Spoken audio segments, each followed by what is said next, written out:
Hello everyone, I'm Adnan. I'm an undergraduate student at the ANU, and today I'd like to talk to you about real-time search engines designed for hybrid memory systems that include persistent memory layers. And yeah, so I'm sure you've all heard of a search engine. This talk in particular will be focusing on text-based search.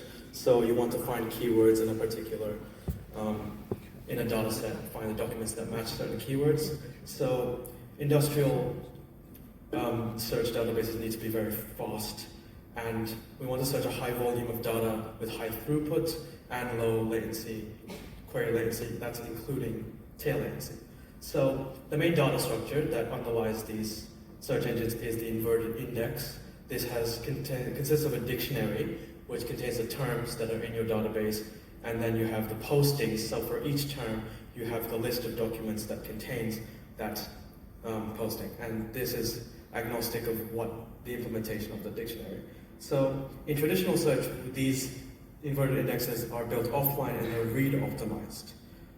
They're built from a snapshot of a database at a particular time, but real-time search, in real-time search in this case, in the search domain actually means something different than it does in embedded systems. It doesn't mean that there's a deadline, it means that the indexing happens in real time. So you can see the data in real time. So if you have new documents, so for instance a social networking service, new messages, you can search them quickly, and quickly means like within seconds for us.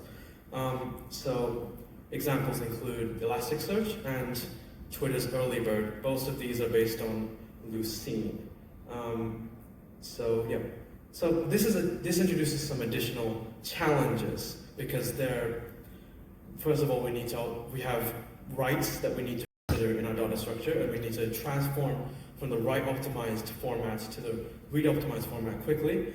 We also have concurrent writes and some synchronization issues there.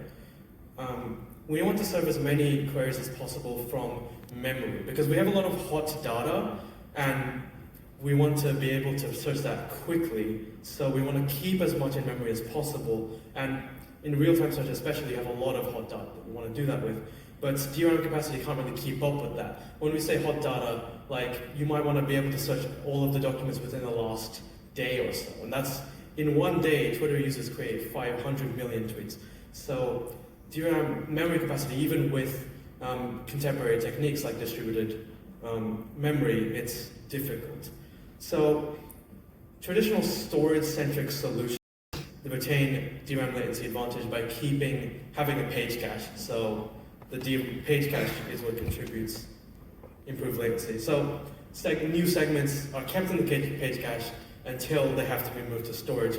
But this has a few problems that we notice, which are very inherent to the storage-centric design, which is that even if the data itself is in memory, there still needs to be an OS file system access, because the SSD, the segments are kept as files in the file system for eventual access through when they're on SSD. But even when it's in the page cache, you still need to access the file to get the segment.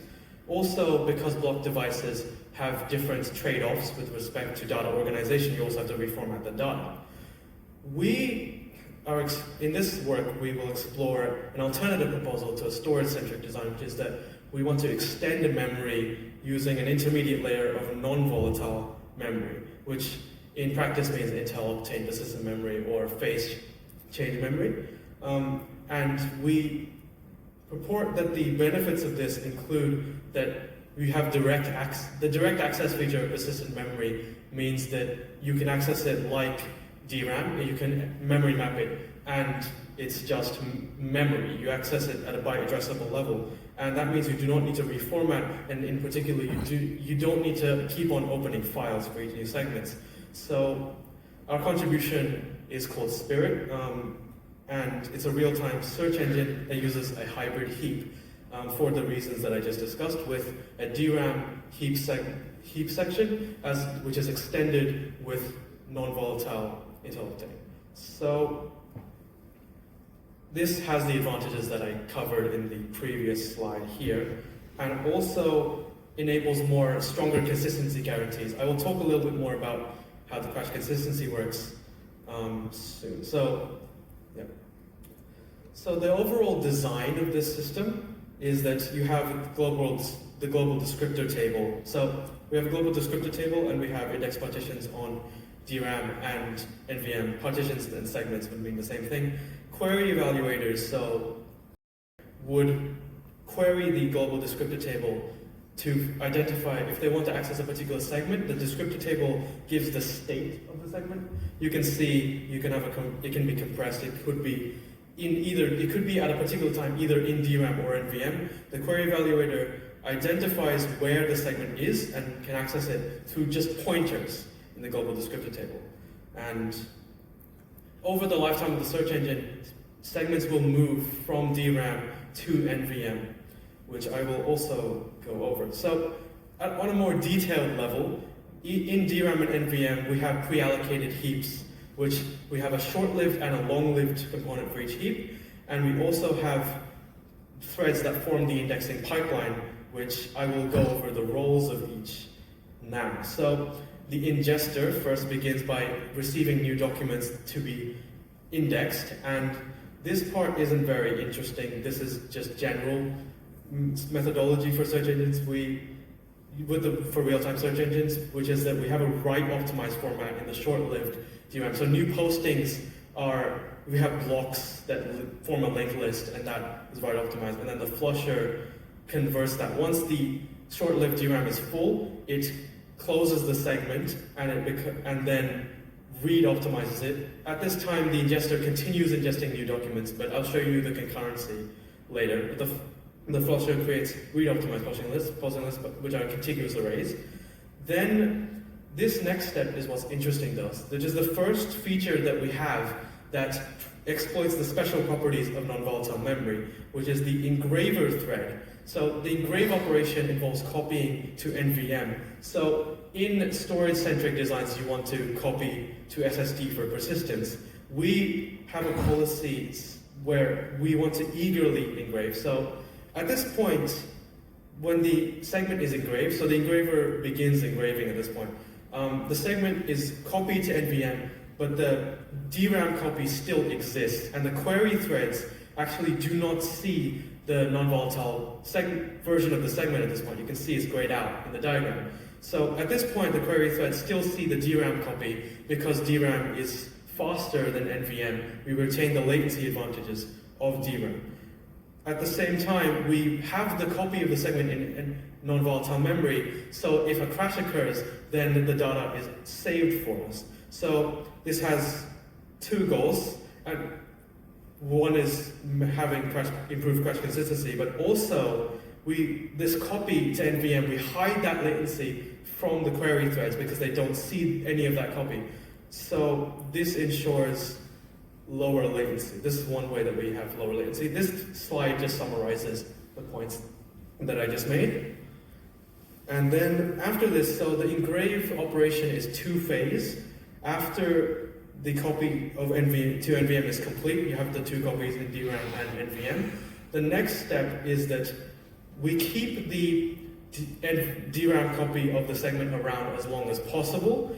It is only committed, so the next operation is commit. The segment is added to the commit queue, and at this point, it stays in DRAM until new data comes in. So here we have another segment coming in, and DRAM becomes full. So our DRAM provisions are no longer enough. At this point, we prioritize hotter segments, so newer segments, and we commit older segments from DRAM. And because they were already copied to NVM in a previous step, all this is just a pointer update. In the global descriptor table, we just instruct the query threads. We change the state of the segment, and now the NVM copy of the segment is the one that's visible. So this is a very lightweight operation as well.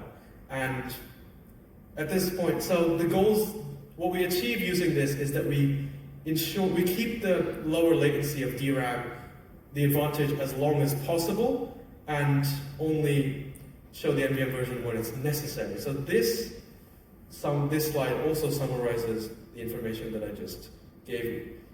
So then we go into the final operation, which is merge. So each segment we want to reduce the cost of accessing by merging segments together, because the terms for the index are duplicated across segments. So term 2, you can see in this example, you have the posting list for documents in the first segment and posting list for documents in the second segment, but the dictionary element is duplicated. So we want to reduce space usage by merging segments. In traditional systems, this is done with an out-of-place merge. So here I've just flushed the second segment into NVM for demonstrative purposes. And then at this point, the merger has these two segments in the merge queue. In traditional systems, the merge will be done out of place, and this is conforming to best practice for SSD, because we access blocks at a time. We may as well copy each posting list out of place into a new posting list to combine the posting list together. So what we want to do at this point is we want to concatenate the posting list for this. If we have the same term occurring in two different segments, we want to concatenate their posting list. And this is normally done with an out-of-place array copy. But because we have byte addressability, NVM enables us to just make it a linked list. We can do an in-place merge where we do not copy any of the data. Instead, we just update the next pointer to tie together these posting lists. So the benefits of this is that we reduce the amount of pressure on NVM, and because NVM is very bandwidth sensitive, I will present data later justifying that to you. So this remains a lightweight operation and also ensures that query evaluators have as much bandwidth as possible to access NVM quickly. So all of the steps that I just described to you, the final step after merge is that we want to remove the pointers to the segments which no longer exist. It's all in the merge segment. So all of the steps I just described to you occur concurrently, and you may notice in the global descriptor table now we have locks to facilitate this. But the locking grade system in Spirit, which I will describe in just a moment, is very coarse-grained, because we try to look at a segment level, if possible, and that means that there isn't actually much synchronization overhead as well. So what are the design principles of Spirit demonstrated here? We make index data instantly visible. We don't need to... The NVM data can be revealed immediately. So once your DRAM is full and you need to show the persistent copy of the segment, the data is already there, and it's just a pointer switch. It's very quick. So we make the data instantly visible without incurring the same overheads that you find in storage-centric designs. We operate non-stop. We reduce as many latency overheads as possible. This includes file system calls. We pre-allocate everything, so there are any external memory allocators, or if you want to extend the heaps, you can do it with a more lightweight allocator than glibc malloc. We perform macro management, so I already discussed locking at a segment level. We also free memory at a segment level as well. This also enables more lightweight memory allocators, which is included in our implementation of Spirit. We persist proactively, so this is our eager engrave policy where we demonstrate this particular principle. We persist proactively, but we don't, so the data is persisted as quickly as possible, but we don't show it until we need to retain latency advantage. We maximize memory economy by reducing pressure on NVM bandwidth as much as possible, such as through our in-place warning policy. And also, this is something I haven't discussed just yet, but crash consistency, we have multiple modes.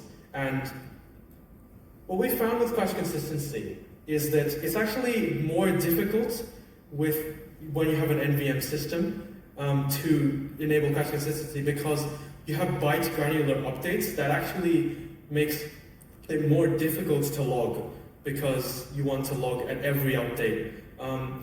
Nevertheless, we did implement a system combining undo and redo logs for NVM, and we can recover any data that's fully written to NVM through that. The DRAM part isn't obviously unrecoverable, but we can have a consistent state for the index. So because of the byte granularity, we have stronger consistency guarantees, but you'll find in the evaluation section that we actually have some hits to the cost, to the indexing time as a result of that. So So I've already covered query evaluation, actually don't need to talk about that. So moving on to our experimental methodology, we compared our system, we had a comparison to Lucene. I will talk about that in a moment. First, talking about general methodology, we implemented Spirit in C++. We used Intel's Persistent Memory Development Kit API to access NVM. Our benchmarking datasets came from Lucene Util. We have the Wikipedia 2012 English corpus, and also our queries involve, we segregated the top 50,000 terms out of the dataset, out of the English corpus, and we segregated them based on low, medium, and high frequency, and our query types are accordingly. So we have single term queries for each type, each frequency of term, and also double term queries. And then generally we run Spirit concurrently, and the way we do that, the queries run while the last 20% of documents are being ingested. The reasons for this, we want the existing size of the index to be large enough so that the queries have a decent size of index to search, but we also want to extract the overheads of concurrency, and so we continue ingesting documents over that period. So this is the methodology we did that for that. And then we varied a couple of parameters. We varied the DRAM provision size with using the heap sizes, and we also varied the persistent modes. The graceful shutdown mode here, I will mention at this point, is actually very lightweight in Spirit. All you need to do is log a bunch of metadata at the end. Because all the data is, after it's in NVM, is there. It's quite easy to actually implement. So going on to methodology, as I said, we compare to the industrial system Lucene, which is the backend for many different near real-time search engines. So we run it in a couple of modes. We have near real-time Lucene, where the reader refreshes the index at certain intervals, and then we have a bunch of other configurations trying to model different ways to create a hybrid heap, a hybrid memory index in Lucene, either off heap or on heap. I won't go into those in detail, but unfortunately Lucene is implemented in Java. There is a C++ version, but it was missing a bunch of features that we needed to do this comparison. But we tried, our methodology tries as good as possible to mitigate the effects of the managed runtime using warm-up runs and also the strongest just-in-time compilation in Java. And then also we match DRAM provisions with Spirit. So, and then this is the system evaluation. So this is the platform details here. I won't go into that in detail. So now moving on to the data. In throughput, you see here the harmonic mean of the QPS, which is queries per second that are processed by the Spirit configurations are on the left, starting with SV, and the Lucene configurations are on the right. And you can see that even with the non-concurrent modes, we still achieve higher average throughput across the across the workloads. So the average is over the workloads here.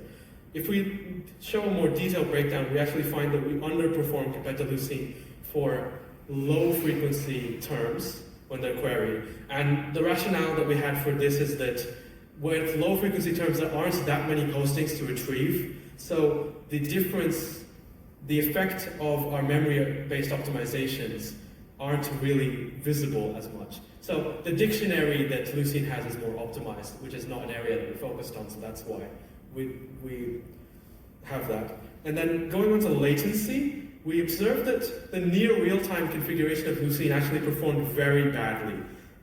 If you see the first column on the second section of this table, NRT1, you can see that's refreshing every second.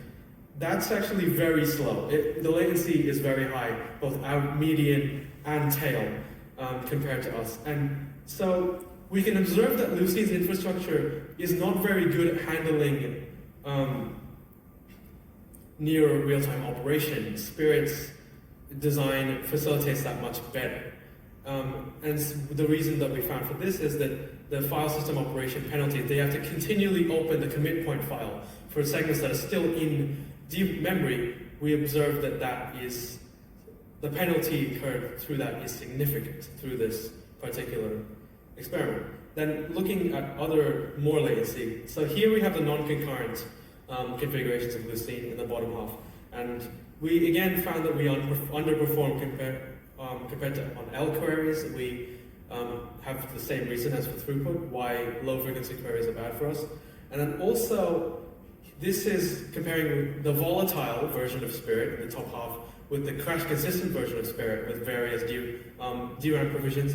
And we find that crash consistency does have a QPS overhead, which we attributed to the additional NVM bandwidth contention from logging. For logging, you have to write to a persistent medium, which we wrote to NVM, and that hogs some of the bandwidth which the query evaluators require. On the other hand, graceful shutdown requires absolute zero overhead in terms of latency.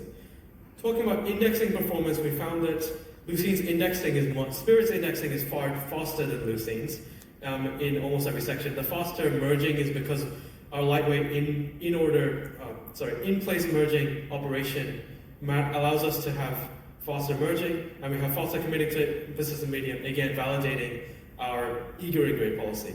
However, we observed that once you enable crash consistency, we had a 30 times slowdown in the merging speed. And this is where we kind of face difficulties with our design, because in general, we try to have very coarse-grained control, segment-level control. But with the partially merged segment, we found that it was difficult to undo an entire segment's worth of operations, because you are adding new posting lists to particular terms. You need to know which terms did you add more documents to in the posting list, and that requires more fine-grained locking than we were really than is really possible to sustain for performance. So that's subject of future work, how we can resolve that. And then finally, we have a bunch of system evaluations. So this is varying particular parameters within Spirit and seeing how they affect the performance. As you can see, it's rather obvious that decreasing the DRAM capacity does decrease the performance, the throughput in this case, of Spirit. However, this Spirit retains flexibility with respect to the amount of DRAM provisions. It can operate at any level of DRAM provision. We have a query caching system. I didn't really go into this in depth in the methodology section, but we found that we have a query cache in Spirit, and we actually found that even if you place the query cache in NVM, which is slower than DRAM, we can still gain throughput from the query cache. So the query cache's improvement does outweigh the additional costs of accessing NVM, which is interesting. And finally, we wanted to justify our eager engrave and the other one, in-place merge policies, and specifically the goals of reducing NVM bandwidth contention. And the way that we did that is that we had an experiment where we had stealing instances of Spirit running, which only do engraving or merging. I should clarify, by the way, in our methodology that we have 16 query evaluators always running, but only one indexing pipeline. That's the limitation of the current design of Spirit. We weren't able to implement multiple indexing pipelines just yet, but here we managed to execute stealing instances in other processes, which write to NVM and generate some noise. And we found that this does significantly impact the throughput. Having extra activity on NVM does actually impact the throughput, so we argue that this does justify our design principle of eliminating NVM contention. So what are the key takeaways from this? I've shown you Spirit and the various design principles that we have. And what I'd like to say is that the principles I've shown you here can apply outside of the real-time search domain. I mean, the general idea that we're trying to go for here is that it is beneficial to design your system with respect to hardware.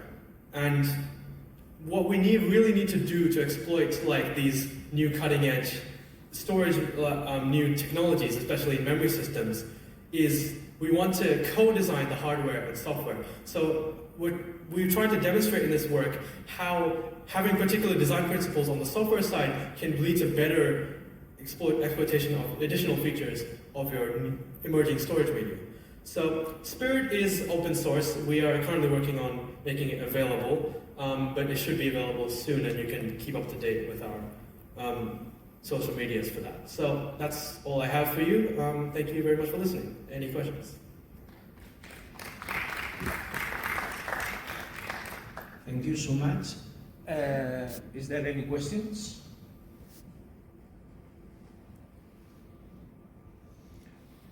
Okay, I have one question. It's a little bit more on the hardware side of your work, but given your experience with non-volatile memory, if you were to ask for future improvements in non-volatile memory, which do you think are the key points that should be improved? I mean, it's more important to get more memory size? Is more important to make it faster? Which is your approach? That is an interesting question. I admit I haven't really thought about that. But I suppose that, I mean, actually, what we find, because, I mean, Intel Optane was discontinued for a reason. In terms of adoption of this technology, which is really what we're trying to get by demonstrating its utility, I think that the main problem that Intel Optane experiences is that it doesn't really have enough software support.